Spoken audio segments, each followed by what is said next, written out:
My name is Sydney Valentine, and I'm a survivor.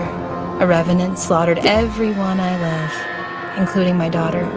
They're evil spirits, back from the dead who wield machetes and tire irons, and a bullet to the head won't stop them. After one butchered his congregation, St. George claims God called him to hunt the revenants, and he's recruiting survivors to join him. Most won't make it out alive, but at least they're taking a stand. God has his book of life, and St. George has his kill journal.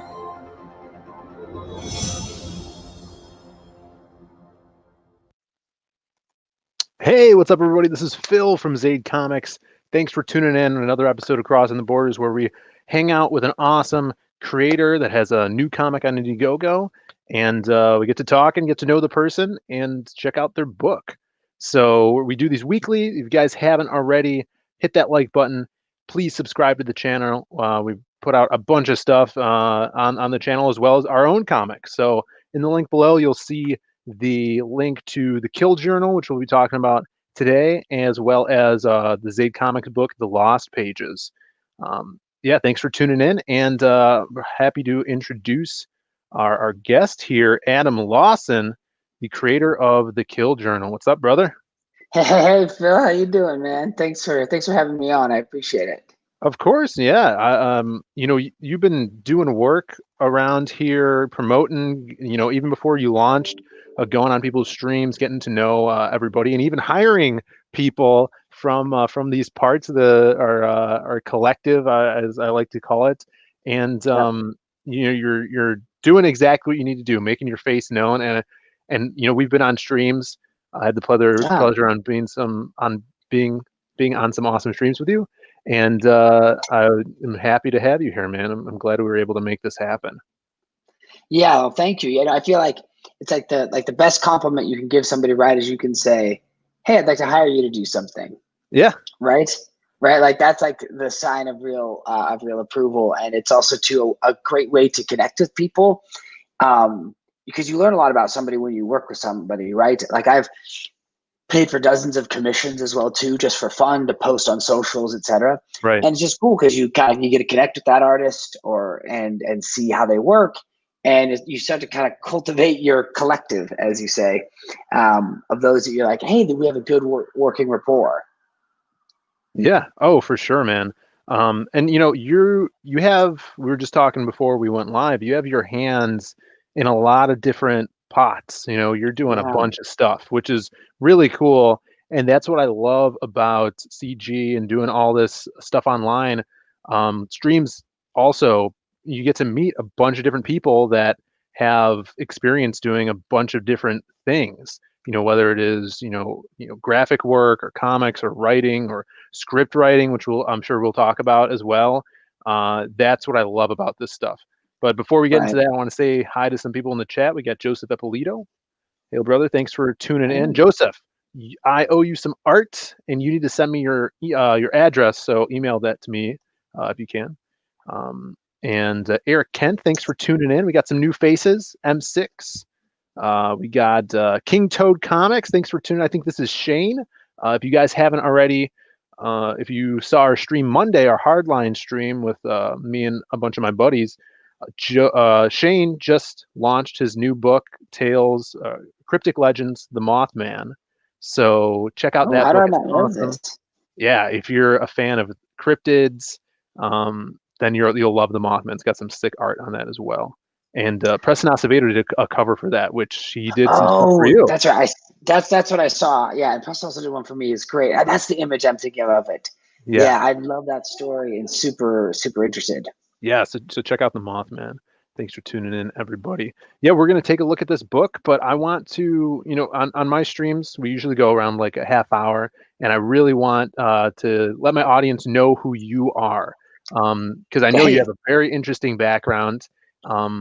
Yeah, and it starts in script writing. Is that right? Yeah. So my day job is I write for television, right? And I also that's awesome. I'm what they call a showrunner. And for people who aren't familiar with TV, that's the person who oversees the entirety of the TV show. And in my case, on lots of shows, it means I'm also write and direct the episodes. Oh shoot, my light just went out on me here. So it's so yeah, so that's where I cut my teeth. So like today, like during the day, I'm writing an interactive show right now for Netflix, and so I'll be working on that while slinging comics. You know what I mean? Yeah. And it's like I'll be sort of just writing, and I'll put a stream on with like Clayton or one of my guys I like, Yeah. and I'll be writing. So it's kind of a cool mix up.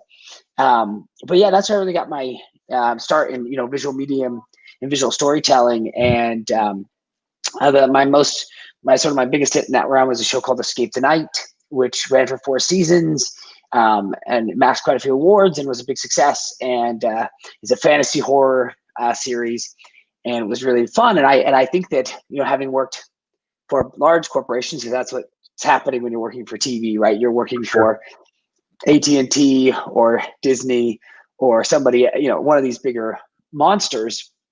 And not that they're bad monsters, because it's just what it takes to be that big.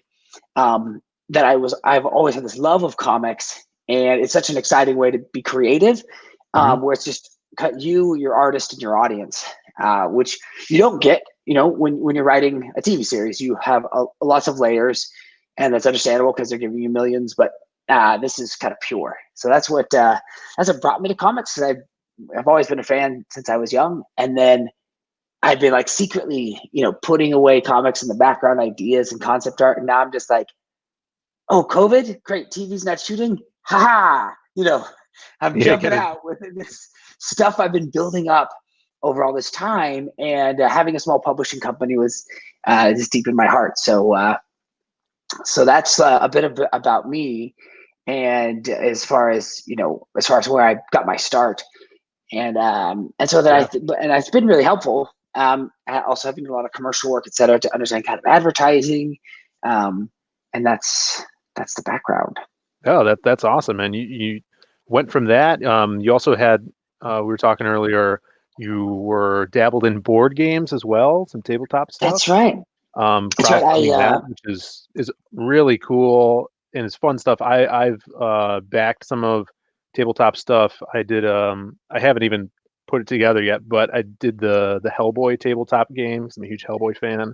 I just backed the Hellboy RPG. Yeah. So I'm cool. With you. I totally did it. Yeah. Yeah. So that stuff's awesome, and I'm a huge fan of.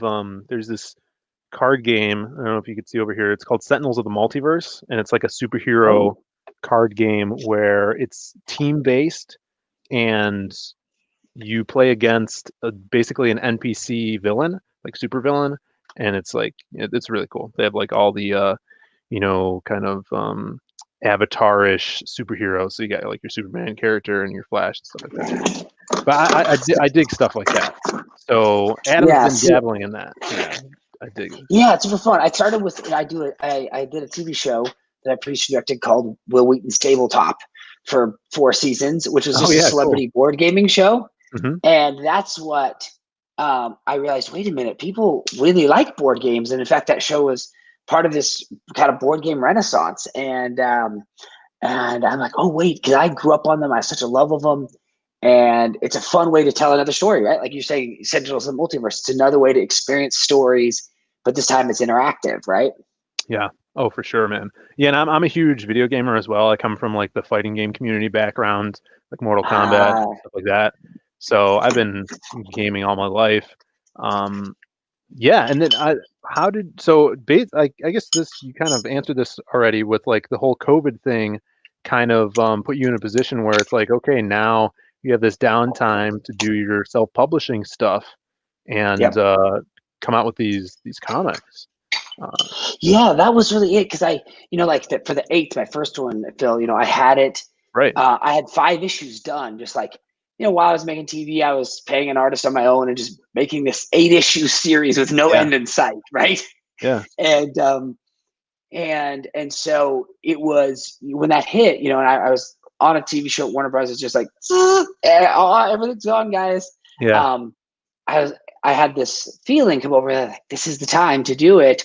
And the Kill Journal is the same thing. Something I had in the works for years, with no real end in sight. You know how you oftentimes incubate projects where you don't quite know where it's going. Yeah. And so it's been really, really exciting to have this time to do it. And also the community's been so rad. Yeah. That like, I Another feel good one, like man.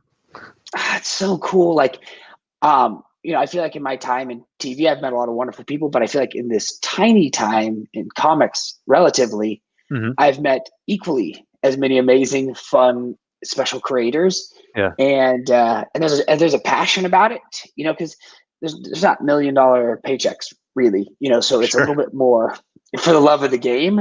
Mhm. And it's really cool.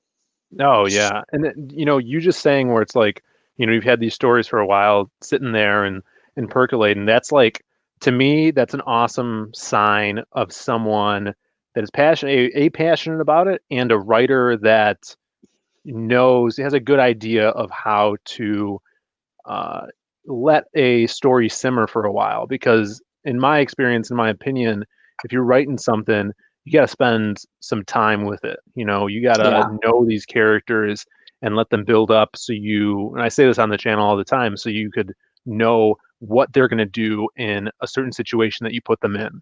So if you guys are out there coming up with characters and, feel like you want to get something out there, don't rush it. Let it sit for a little bit and find their voice and know what they're going to be doing, because that is the payoff. When those Yeah. characters feel like they're visceral, they're real. I agree with that. I got to give big kudos to M62259. I think that's my boy Matt. He's been an amazing super fan of Escape the Night, and a good, really cool dude along the Yeah, way. So I'm just going to give a shout out to him. for sure. Yeah, we've got But some awesome people in here. Everyone says Kill Journal's looking great. They love the trailer too. thank you, Eric. I appreciate that. And I agree with you, Phil, so much about like letting a story incubate. Sometimes with picture TV, when it's like, this draft is due because something's going to air, Yeah. you just have to go.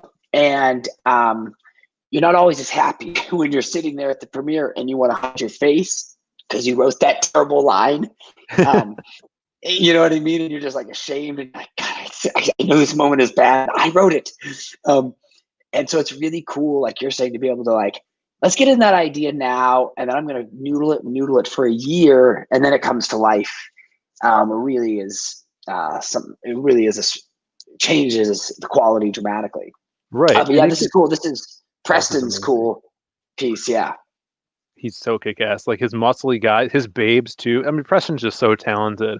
And I don't know if you've ever seen him draw. I was talking about this on a different stream last No. night, where we used to do like these drawing shows where he would come on and like kind of like a competition and draw. But every time he draw, he holds the utensil in his right hand and then holds his right hand with his left hand to steady it, because he has tremors in his hand and he shakes. So Gotta be kidding. yeah, dude, when you're watching, I was like, what? And then he showed it. And he's like, whenever he holds something up, he's got very nervous shaking in his hand, some sort of Wow. syndrome, but he steadies it with his other hand. It's so cool. It's like, man, this guy pumped this out, that just makes it even more badass on top of it. And this is traditionally done, right? So Yeah. it's like your margin of error is way smaller, right? Right. Yeah. No, he's a true talent. That guy's awesome. Yeah. So that's a cool print. Yeah, we'll take it to the top. Yeah. Yeah, let's talk about the Kill Journal, like kind of like where the idea come from and what is this whole book about. Yeah, so this is a horror graphic novel, and it's a horror graphic novel that starts after the horror movie ends, right? After the few survivors are left, their friends are dead, they're covered in blood, and the sirens start blaring, and the credits roll. That's when this story picks up with this group of traumatized people, right? Who are traumatized in a way that's, how do you ever recover? Yeah. And they find themselves at St. George's Church. And he's this kind of half-mad preacher that's been running these support groups. And these supposed support groups were really using them as recruitment rooms to pull people into this crazy war against these revenants in our story world, which are vengeful spirits back from the dead. So that could be something like Jason Voorhees or The Crow or High Plains Drifter.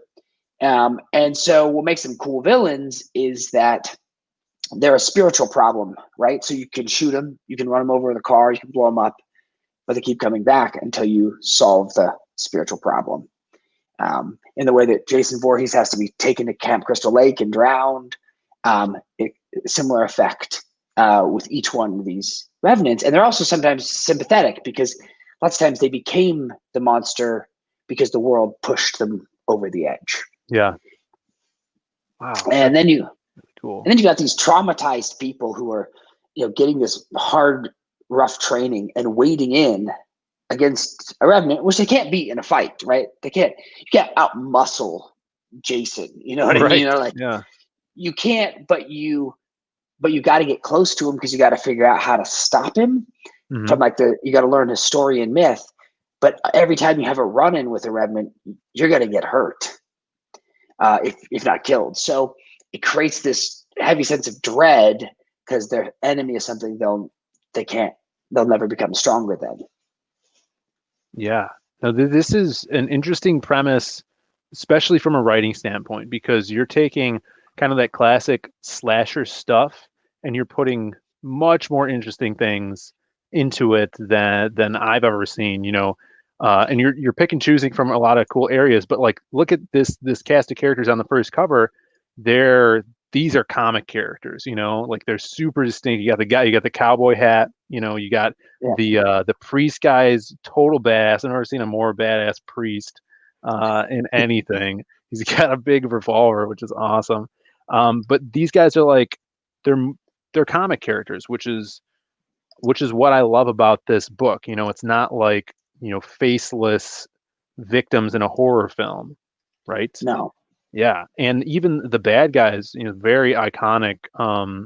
Especially when we go back and look at, like, I know you have these like little bio pages with the characters, which I put in some of the look at that. That's awesome. Right. Super cool characterization. So yeah, I dig the characters in this, and that's why I love comics. I love the characters in comics. So you can be like, man, that guy's cool. I wish I was that guy. That's comics for me. So this is already, because I'm not a huge horror film buff or like slasher film buff. This is already getting my attention because you're cranking up the comicness to this. Right. Because that's what, and I like what you're saying with that, because we wanted it to also be fun, right? And I tried to accomplish that too with the 8th, where it's like, it's heavy stuff, but can it still have some fun in it? And can the characters be wild enough so that it doesn't become so real? Right. And I think that with this, this pack of characters, they all have, like you're saying, comic booky kind of origins. Like Finch, he grew up on the border of Mexico and the U.S. His dad ran these dog fighting arenas. One day, a dog didn't show, and his dad threw him in the pit when he was a young kid, and he killed this pit bull. And then his dad trained him like a dog, and he fought these dogs. Yeah, that's crazy. And I saw some pages from that story. That is, I think Maxi's doing that story, right? That's right. Yeah, I think you were showing some off, and it looks really, really cool. Yeah, and again, you're kind of doing a similar thing to what we were doing with the Lost Pages, which is like gathering a bunch of different artists to do these individual stories. So you get difference in art style from story to story, and it really kind of hones in on the theme of what you're putting out in that single story. So talk about that, dealing with the different artists, because I would imagine being a showrunner, you have to deal with a lot of different people and talent at one time. Was it similar to that, or how did that go? Yeah, no, it's a very similar process, because the way the Kill Journal works, there's an 88-page central story, and then there's 4 6-page stories, right? Cool. that have each of those 4 stories have a different writer, a different artist, and a different colorist than the principal story. Yeah. And like you're saying, Maxie and Mike Spicer, who's really, really a fantastic colorist, did one of the stories. And so it was quite, it's quite a complex arrangement, because each artist needs to be spoken to differently in the same way each actor does. Yeah, or, for sure. That they need to be spoken to differently. And they also have different strengths and weaknesses. And it's also pairing the right artist with the right colorists so they complement each other. Because sometimes it can go the opposite direction. Yeah. Unfortunately, I had early on, I had an artist on this book that unfortunately had to exit the project, and Jason Krager came on, who's doing the main story. He's been amazing, but his line work and the other colorist, it just wasn't connecting in the same way, and you feel terrible because it's like you forged something, but it's really nuancy on what makes a great team. Yeah. And so, but yeah, so it was a lot of those tricky details, and I'm really happy, like, because I think Maria, who you also hired for Lost Pages, did one of our stories, and like we were talking about, she's funny because she just goes radio silent. Hey, here's the script. Radio silent. You send emails, DMs, nothing, and you're like, Yeah, not the best at communicating. She's not. Yeah, and she goes away, and then you get these pages, and you're Mhm. like, what are these pages? They're so detailed and incredible. And like when you give them to your colorist, they're like, wow, what are you giving me here? Yeah. And it's amazing, but like that's how she works. And so sometimes there's a little bit of discovering what they do, and how they Right. create. Yeah, I don't remember who told me this. Well, I'll just say I made it up. But Yeah, you take credit. Take credit. Yeah. as a writer dealing with artists, through the whole process, it's basically like trying to get and maintain a girlfriend. You're like, you court the artist, be like, hey, what do you think about this? And then it's like you gotta, feel them out and how they react to things, and you have to, lift them up and be like, yeah, this is amazing when it is, and then let them know what's going on if it's not. So that is, it's like a friendship, it's a relationship. Communication is key, and some people don't do well with communication, and yeah, those artists are, even though if they're pumping out great work, sometimes it's difficult. It's like pulling teeth. But That's right. yeah, it's very similar. I think this project, I would say probably the experience is very similar to what I had on the Lost Pages, dealing with a bunch of artists and stories as well. But it's like being a band manager, man. It is. It's true. That's a good Yeah. way to look at it. Because and artists are wonderful, and they're making your content, right? But they need different things, and it's getting them. I love how you said it. It's like getting and keeping the girlfriend. Yeah. Yeah, see, because like here's a good example of like, if you can see, like, here's the difference. If you don't mind me sharing the screen, Oh yeah, for sure. you can kind of see like the difference in that art style, which is amazing, and I love Jason Krager's work, to what Maxie and is doing with Mike Spicer, right? Yeah. Look at that. It's great, right? Yeah, when Maxie wants to get gritty, his stuff is real gritty. It's awesome. Because Maxie, I've been working with him for a while. He's doing our character, the silhouette in the Lost Pages. So he's our first story in there. Is he? Yeah. He's so great. And his stuff's black and white, because the silhouette stuff is all. Let me pull this up. We got some proof copies in, so. Ooh. So this is the bonus book. So this is Maxie's stuff on the silhouette. Dang. And his stuff's super fun.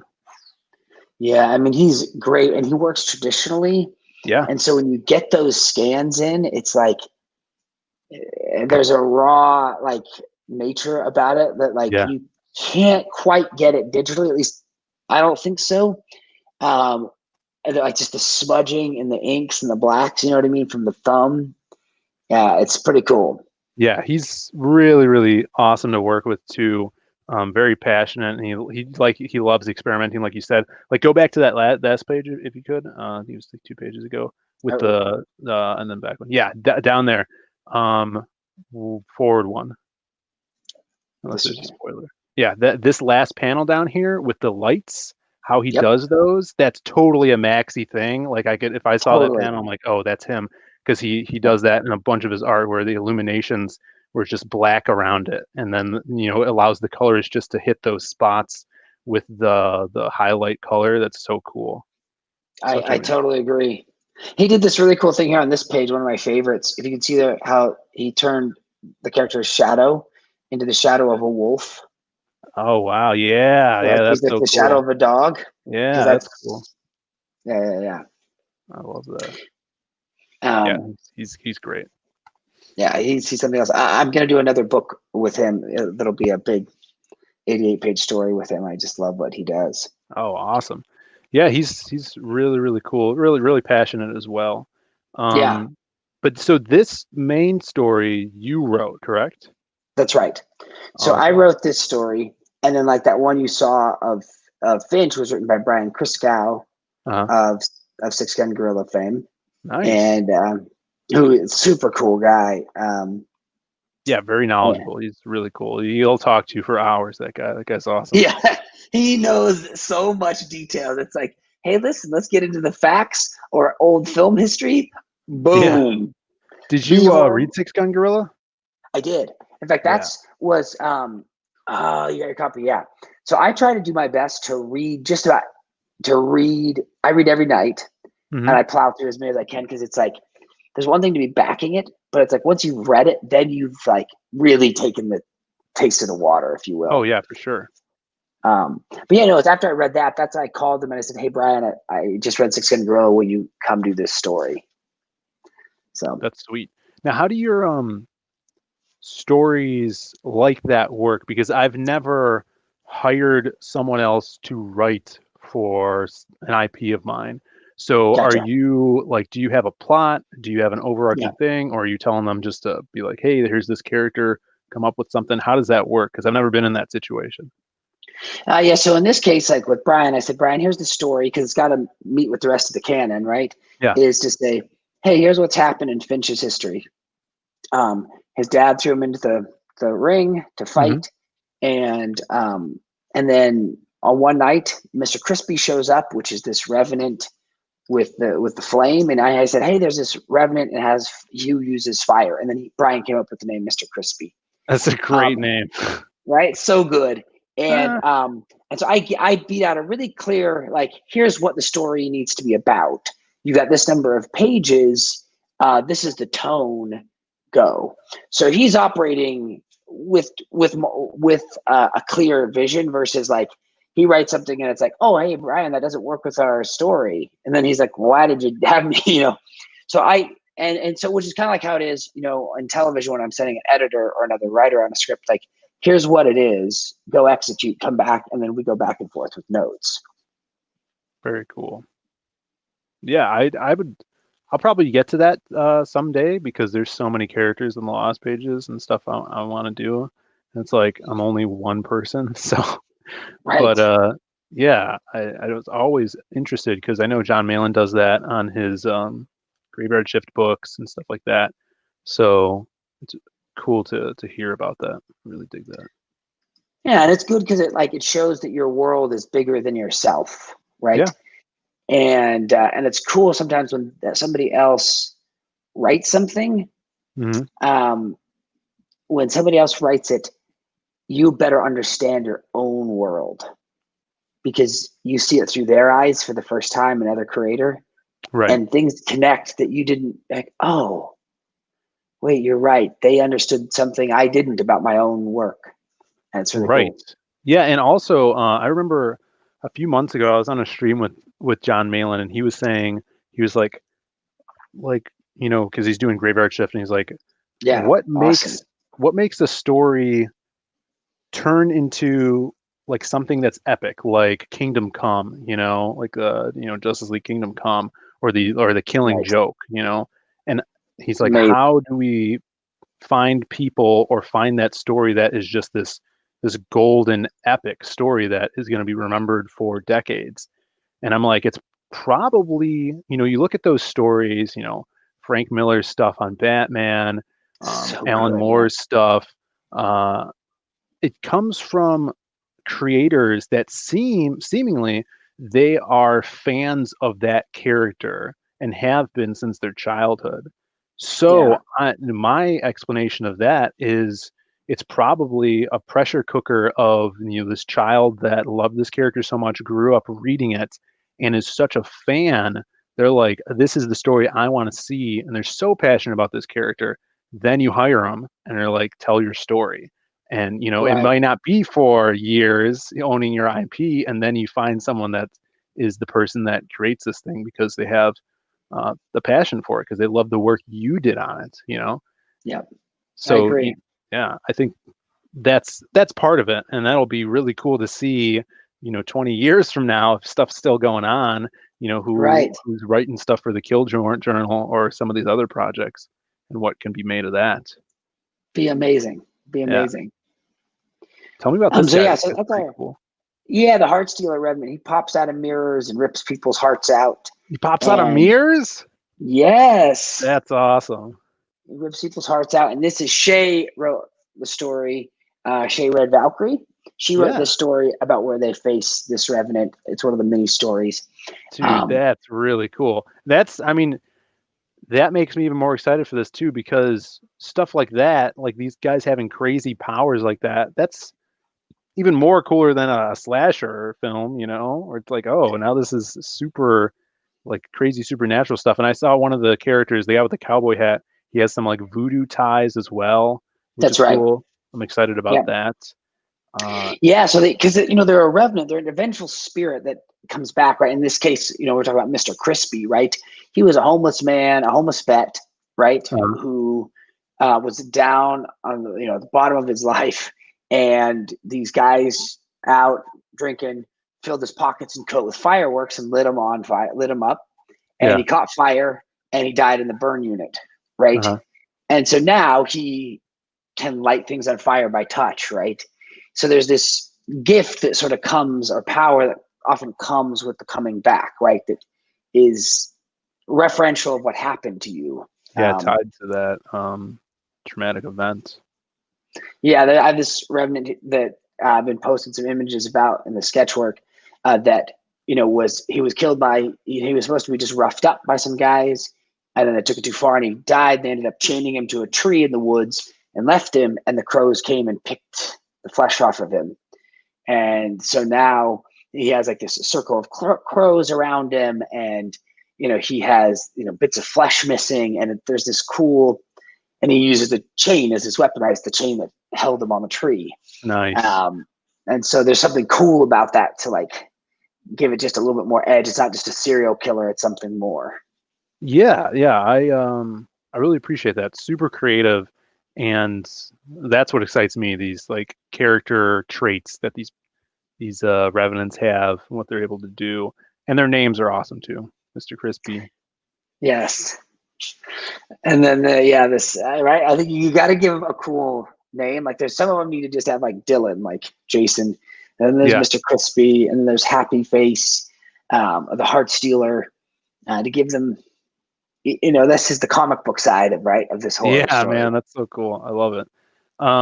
Let's talk about what people could get through the tiers. And I really want to talk about the really cool leather bound stuff, because I want to do that one day with some Lost Pages. You should. Because I would back it.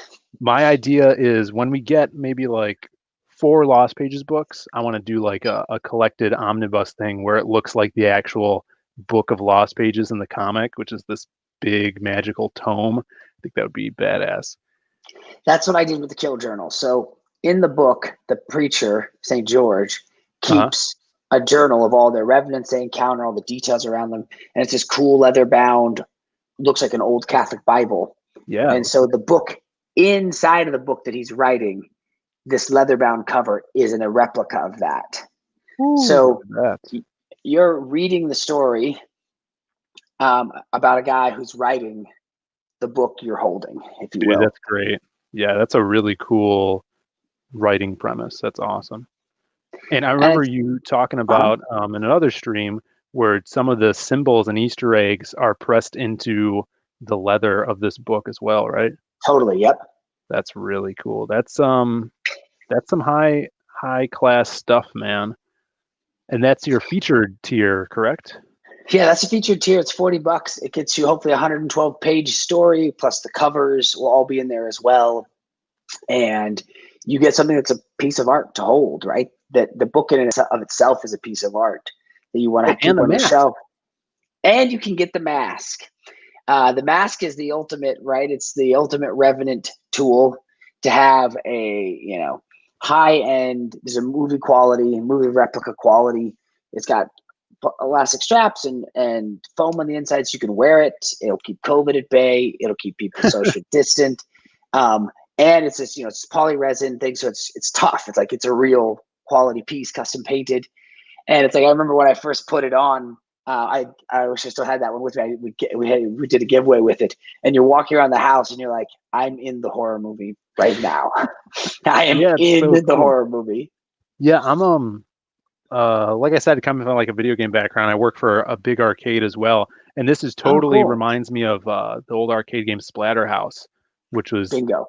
like totally horror, very reminiscent of Jason. But the thing in Splatterhouse is you're like this kind of slasher-esque character, but you're trying to save your girlfriend from even bigger evil, which was pretty cool. Yeah, that mask is really cool. So I would say if you guys dig this content, and I'm glad we were able to talk about like the Revenants as well, because now that I know that stuff, they're even cooler. They have these really cool supernatural abilities. I would say pick up that featured tier if you guys have the extra spending money, because that leather bound book is so cool. Yeah. But I also want to talk about this monthly stuff you're doing too, which is really interesting. I haven't heard of anyone else do that. Yeah. So what I wanted to do is I wanted to create a way where, as you get updates, and as I'm back now over 100 campaigns, so I get so many updates, right?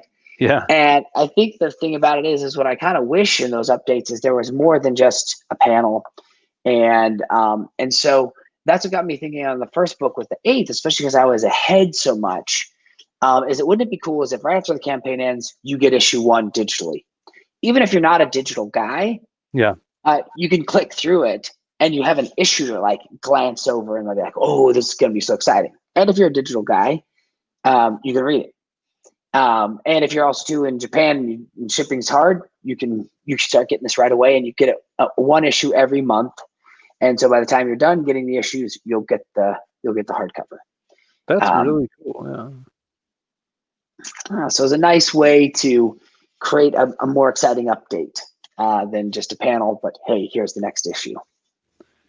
Puts mad pressure on you. But it's good. Yeah, we got this shirt. This is the first time I actually seen this shirt. Is this something new you guys added, or did you have this up there? No, we had this up there, and the shirt is a cool thing. It's once again it's another way. Like I've got the Lost Pages T-shirt, right? Because it's fun to it's fun to have something that just sort of reps your tribe and like reps your indie book, right? And when you're out with friends or at a comic book shop, people ask about it, you're like, no, dude, this is the real cool thing. Did you get your shirt yet? I did, yeah. Oh, awesome. Yeah, I think we threw in a sticker in there with you too for some Lost Pages. Yeah, no, you totally did. And I can't believe I'm not wearing it. I thought about that. I jumped on the stream. I'm like, Adam, how come you're not wearing the shirt? That's okay. I appreciate you getting it though. Yeah, but if you guys want Lost Pages shirts, the link is below, I think, for our Etsy store for our merch and stuff. But yeah, this shirt looks badass. I dig the rain in it as well. That's really cool.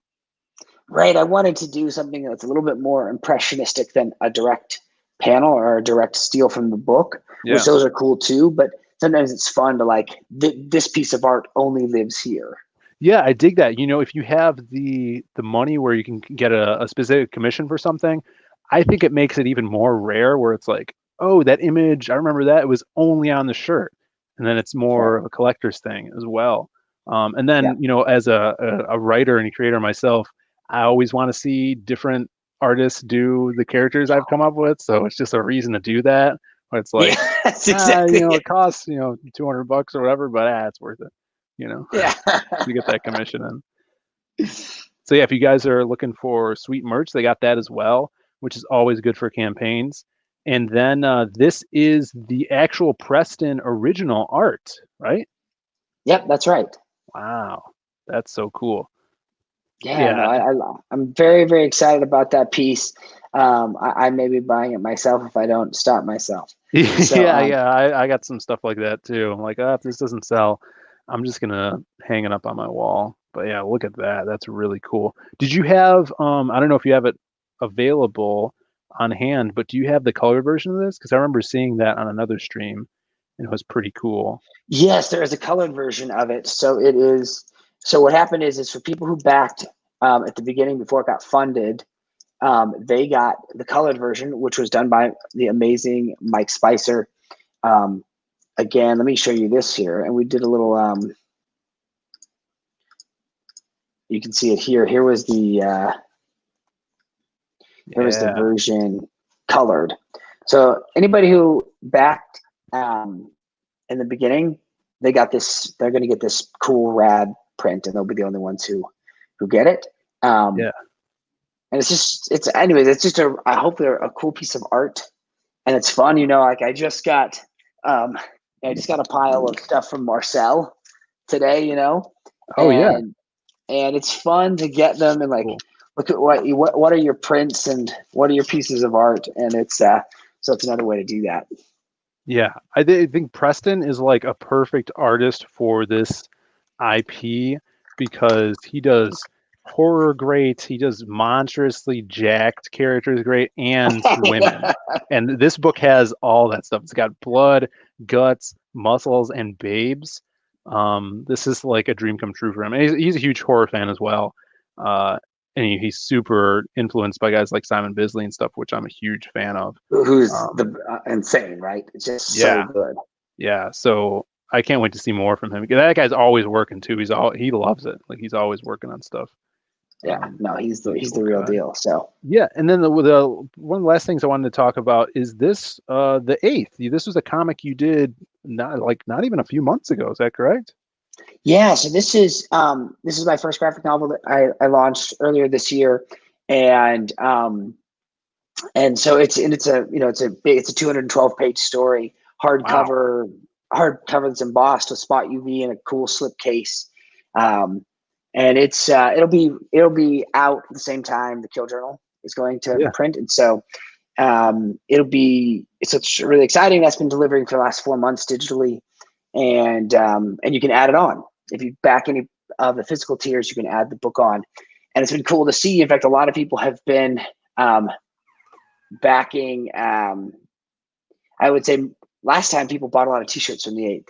This time they're buying a lot of copies of the 8th on top of the Kill Journal. Oh, that's very good, really cool. Dude. That's a great idea. Maybe I was wondering, I hadn't done that because we did Magic Hop, which is our first book, and which I don't know if you've seen, I think. But we did Magic Hop, super 80s, kind of Halloween townish crime book. And then we did the Lost Pages, and we kind of wanted to keep that separate. We didn't have an add-on for it, but seeing, if that's working out successfully for you, that might be a thing to look into in the future, add some other different books onto the campaigns. I couldn't believe it. Like what the success of it is. There's probably 40 copies of the book have gone out that way. Wow. And so I didn't think, we should put it on here because, we're going to over order and it's a nice way for maybe people who missed it. Yeah. And then I realized it's been the number 2 seller. Wow. That's really cool. No, I'm happy for you on that, man. That's awesome. Yeah. So Kill Journal, guys, if you guys have not yet checked it out, please go to the link below and do so. We played the trailer at the beginning of this stream, and I hope you guys back this one because you got 8 days left. Is that your first 30 days or did you do 60 days? How did that work? So this is the first 30 days. Oh, awesome. Cool. Yep. Yeah. So definitely get on this book and follow Adam everywhere, Failed Superheroes Club. Because he's doing a lot of stuff. I think I heard are you ramping up for another game? Are you going to do another tabletop game soon? Yeah, that's right. So Escape the Night was the first game, and it's based on a TV show that I direct. Right. And it's out, and we're dealing with factories. And then I have a new game called Asunder. It's a tabletop RPG game that has minis and source books and this whole wild thing. And we have a show going on right now where we have professional actors playing essentially a Dungeons and Dragons type game on air, and it's been really cool. 5,000 to 6,000 people, 8,000 people have been showing up to watch them play, and it's been a really cool thing. And that game launches November 17th. It's called Asunder. It's a dark setting with a fantasy world where there's no metal, and the people have bonded with the plants and insects and reshaped them into cool weapons. That's cool. Yeah. Very creative, man. A lot of stuff coming out. I'm excited to see everything you're putting out because well, once again, just being a part of Comicsgate and meeting a bunch of new people every day. It's someone new that brings some new like trade to this community, and it's really Yeah. cool to be hanging out with you and a bunch of the other people. Yeah, I agree. I find that myself too. Like, I'll see a new campaign, I'll be like, oh, they thought of that. Yeah. I should have thought of that, right? Yeah, for sure, man. Yeah, so everybody back this. Hit up that link down below. Hit that like button and subscribe. Adam, if you don't mind, I was just going to talk about the Lost Pages, a little update for Please people do. Please before we do. get out of here. Sweet. So let me go over to that. Here we go. Yeah, we are I think we just got another backer today, and we are so close to shipping.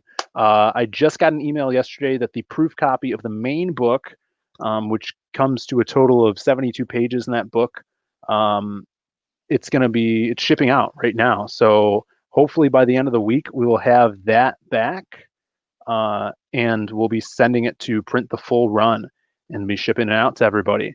So if you guys haven't seen this yet, and you're new to the channel, please check it out. It's my brother and I's just starting out a superhero universe. The Lost Pages is the story of a magical book called the Book of Lost Pages that is in the hands of this homeless man that we call the Hobo. And throughout the story, he's telling different tales of heroes that live in his world, that have their stories have basically been lost to time, and now he's bringing them to light. They all fight evil in different eras of that world and across different genres. So the cool thing about this story is, even though you have your 72-page book where it's a linear story that is basically narrated by this hobo, each tale is drawn by a different artist. We've seen Maxi's stuff on the Kill Journal, and this is what he's doing. It's, even though it's Maxi, you can still tell it's him, but the black and white, he's doing a very scratchy style here. You get your supernatural vigilante, the Silhouette, who walks the streets of Chicago at nighttime and serves up justice to the scum. So he was actually our first character we ever came up with a really long time ago, and just to see him drawn at this quality, it's just so cool. So you got the Silhouette, we got Joe Ball doing Wild Card. If you guys like fantasy horror, like mythological monsters, then Wild Card is going to be your character you're going to be looking forward to. If you guys like the 90s comics, oh man, look at this splash page. It's so cool with that fire. That's so awesome. I'm very excited about this character. When I saw the trading card image, I was like, ooh. Oh yeah. Oh, I'm so glad I backed this. I somehow missed this guy the first time around, but I'm way into him. He's so cool. He's got a talking wolf buddy as well. This is Scar, his best friend, who's kind of like a wisecracker. If you got the bonus comic, you'll be able to see him running around and talking. I And need then to our make sure 90s I have that character. bonus topic. I better make sure I have that bonus.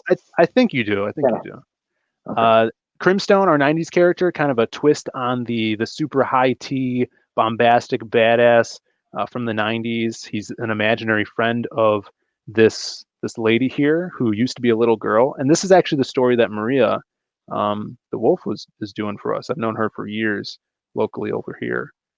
Oh yeah, look at that. And then we wrap up the story with the Masquerade. So kind of a 1930s pulp hero character. So think of the Shadow, the Green Hornet, characters like that. The Phantom as well. It makes me kind of think of like Dark Horse Presents, this book, right? Remember back in the day how they used to like come out with these new shorter stories that would bring up a new character, and some would stick and some wouldn't. And I think that's kind of cool. Like, you're reading this tale and it's introduces you to these new characters, and then hopefully there's the Wild Card book or the Silhouette book. And for sure. Yeah, that's the cool thing. It's similar to that, or like another, back in like 1989, they did Dark Horse did a series called Mayhem, which was similar to that, where it was serialized. They would do like 6 pages, and then the next issue you'd get the next 6 pages. And actually, the character The Mask was started in there. It was his first appearance in that. But the different thing about here is it's all going to culminate. These characters will meet up, they'll team up, they'll fight each other. They'll save the world together. So this is kind of the best way I could think of to fit everything together to introduce them to our fan base. And I think it worked out. I think it's going to be a lot of fun. And yeah, we'll definitely do those spin-off books in the future. Yeah, here are our trading cards as well. Yeah, this wild card trading card is awesome. I definitely want to I just love that one. Yeah, I want to get Omar to do a wild card story, just sequentials, because his stuff is just mind blowing as well. Yeah. Wow, this is cool. Thanks, man. Yeah, an awesome supporter of the book, and I appreciate every time like I put out an update, you hit me up with a message. You're like, dude, that's so awesome. So I appreciate your excitement about this.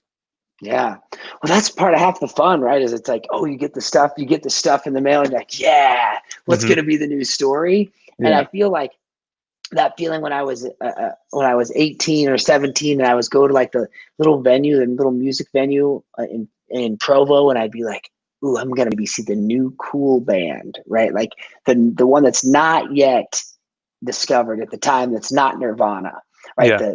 The Nirvana before they were. And there's something really cool about that feeling. I think as a fan, I kind of crave that versus like, hey, here's death metal with Capullo. Yeah. You know, it's like, he's like the best. He's an amazing artist. There's no doubt. He's amazing. But then it's like, oh, here's this other thing before they were big. And anyways, that really fuels me as a fan. Yeah, that's what we're all doing, man. And I think hopefully, this will be one of those things where it's like, we're putting a lot of effort into it, and we took a long time with the story too. Like I said, these characters have been with me since like 2012. Like right after I got out of high school, I started creating these characters with my brother. So I hope everybody digs it, and we could keep putting out stuff like this. It's gonna be fun. And there was a question in the chat here. Ace just answered it, but he said, "Is there a silhouette card?" And I could show it off right now. Ace is right. So the silhouette card actually is a special exclusive card.